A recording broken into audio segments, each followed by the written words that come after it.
Good morning students, myself Indrachand Kumawat, Assistant Professor, Government Law College, Bundi. पिछले video में हमने औद्योगिक विवाद अधिनियम 1947 की धारा 2J के अंतर्गत उद्योग की परिभाषा का अवलोकन किया था। आज हम कोई औद्योगिक संस्थान उद्योग है या नहीं, इस संबंध में उच्चतम न्यायालय द्वारा अभिनिर्णित महत्वपूर्ण विनिर्देशों का अवलोकन करेंगे। सर्वप्रथम हम देखते हैं कि क्या नगर निगम या नगरपालिका उद्योग है। उच्चतम न्यायालय ने निम्नलिखित महत्वपूर्ण विनिर्देशों में ये अभिनिर्धारित किया कि नगर निगम या नगरपालिका उद्योग है।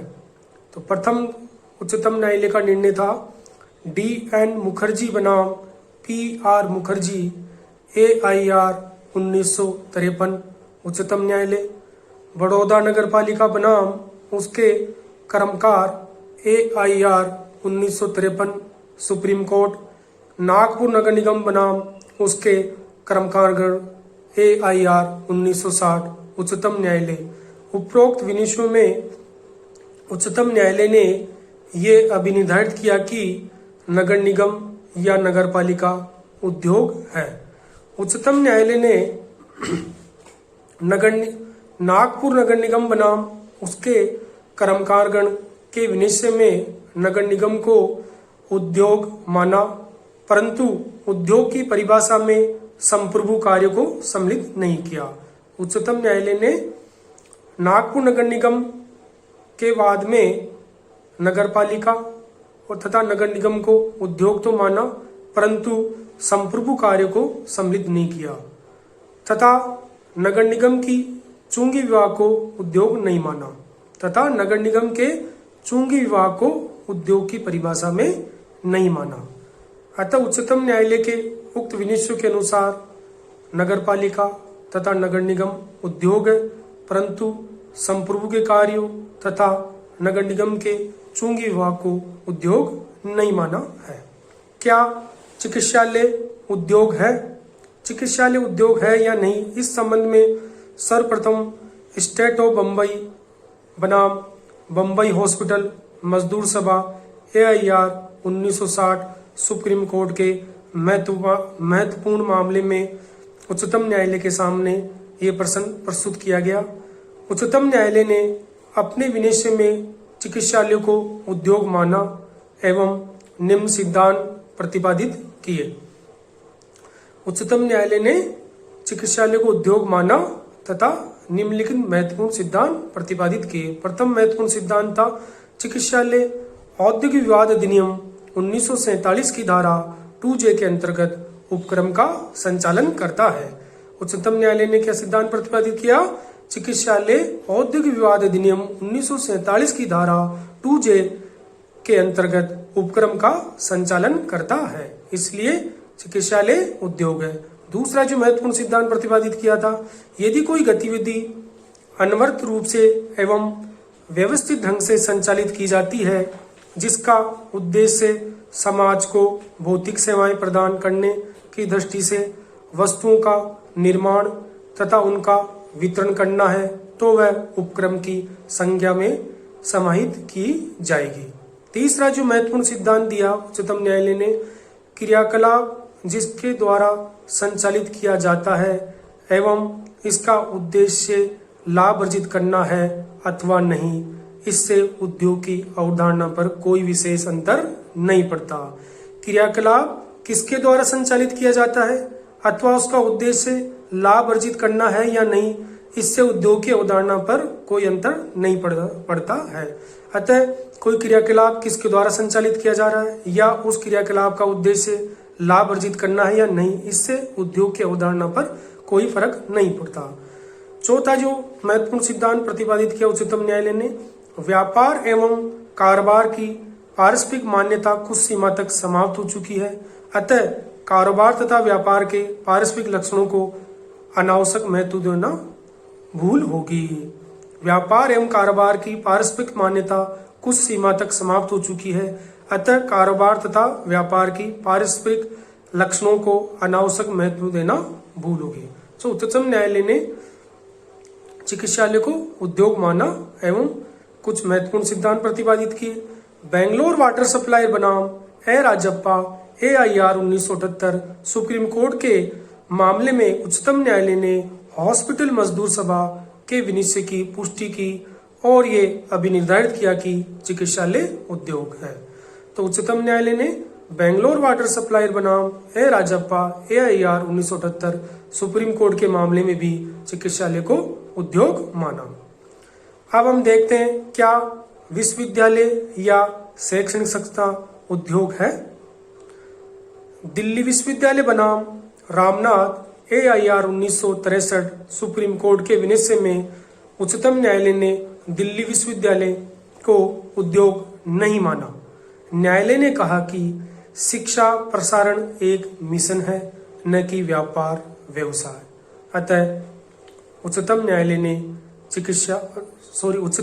ने शैक्षणिक संस्थाओं को उद्योग नहीं माना, परंतु बेंगलोर वाटर सप्लायर बनाम ए राजप्पा AIR 1978 सुप्रीम कोर्ट के मामले में उच्चतम न्यायालय ने दिल्ली विश्वविद्यालय बनाम रामनाथ एवं शैक्षणिक संस्थाओं से संबंधित अपने पूर्व में विनिश्चित सभी निर्णयों को अधिभावित ओवर रूल कर दिया तथा ये अभिनिर्धारित किया कि शिक्षण संस्थाएं उद्योग है। न्यायाधीश कृष्ण अय्यर ने तो यहाँ तक मत अभिव्यक्त किया कि शिक्षा मात्र उद्योग ही नहीं अपितु समस्त उद्योगों की जननी है। तो न्यायाधीश कृष्ण अय्यर ने तो यहाँ तक मत अभिव्यक्त किया कि शिक्षा मात्र एक उद्योग ही नहीं अपितु समस्त उद्योगों की जननी है। तो उच्चतम न्यायालय ने बेंगलोर वाटर सप्लायर बनाम ए राजप्पा AIR 1978 सुप्रीम कोर्ट के विनिश्चय में दिल्ली विश्वविद्यालय बनाम रामनाथ तथा इससे पूर्व विनिश्चित सभी निर्णयों को उच्चतम न्यायालय ने और रूल कर दिया तथा ये अभिनिर्धारित किया कि विश्वविद्यालय तथा शैक्षणिक संस्थाएं उद्योग है। उक्त मामले में न्यायाधीश कृष्ण अय्यर ने अन्य न्यायाधीशों के साथ शैक्षणिक प्रतिष्ठानों के संबंध में निम्नलिखित सिद्धांत प्रतिपादित किए। उच्चतम न्यायालय ने निम्नलिखित सिद्धांत प्रतिपादित किए। प्रथम सिद्धांत, किसी शैक्षणिक संस्था को उद्योग की श्रेणी में सम्मिलित करने का मुख्य आधार कर्मकारों की संख्या नहीं है अपितु वास्तविक एवं महत्वपूर्ण आधार क्रियाकलाप का प्रधान स्वभाव, प्रकृति या गुणधर्म है। शिक्षण संस्थाओं के मामले में उनका प्रधान लक्षण शिक्षा है जो समाज के प्रति महत्वपूर्ण सेवा है, अतः विश्वविद्यालय उद्योग है। उच्चतम न्यायालय ने यह सिद्धांत प्रतिपादित किया कि शिक्षण संस्था के मामले में उनका प्रधान लक्षण शिक्षा है जो समाज के प्रति महत्वपूर्ण सेवा है, अतः विश्वविद्यालय उद्योग है। उच्चतम न्यायालय ने दूसरा महत्वपूर्ण जो सिद्धांत प्रतिपादित किया उक्त वाद में, विश्वविद्यालय की अन्य कई गतिविधियां होती है। विश्वविद्यालय की अन्य कई गतिविधियां होती है जो औद्योगिक प्रकृति की होती है, अतः विश्वविद्यालय उद्योग है। शिक्षा प्रसारण एक मिशन है। यदि यह सत्य है तो भी इस तथ्य से इनकार नहीं किया जा सकता कि शिक्षण संस्था उद्योग है, क्योंकि जीवन स्वयं में ही एक मिशन है। उच्चतम न्यायालय ने क्या महत्वपूर्ण सिद्धांत प्रतिपादित किया? शिक्षा प्रसारण एक मिशन है। यदि यह सत्य है तो भी इस तथ्य से इनकार नहीं किया जा सकता कि शिक्षण संस्थान उद्योग है, क्योंकि जीवन स्वयं में एक मिशन है।